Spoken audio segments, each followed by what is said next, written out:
पंतप्रधान नरेंद्र मोदी हे आज पुणे दौऱ्यावर आहे आणि यांच्या या दौऱ्यावर पावसाचं सावट आहे। कालपासून पुण्यात जोरदार पाऊस सुरू होता आणि त्यामुळे त्यांचे जे सभास्थळ आहे एसपी कॉलेजचं मैदान, त्या मैदानावर चिखलाचं साम्राज्य पसरलंय आणि यामुळे आता पंतप्रधान नरेंद्र मोदींचं सभास्थळ बदलले जाण्याची शक्यता आहे।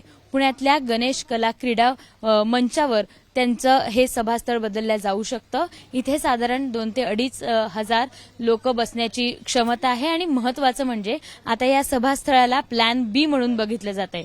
बीडीडीएसचं जे स्क्वॉड आहे त्याच्यासोबतच सगळी फुलांची सजावट या ठिकाणी करण्यात येते आहे, जेणेकरून जर दुपारी 3 नंतर कालच्याप्रमाणे पाऊस वाढला तर मोदींची ही सभा ऐनवेळी या ठिकाणी शिफ्ट होऊ शकते आणि अशी शक्यता आता सध्या वर्तवली जाते। मात्र पावसाची शक्यता आणि दुपारपर्यंतचे जे वातावरण असेल ते पाहून अंतिम निर्णय घेण्यात येणार आहे।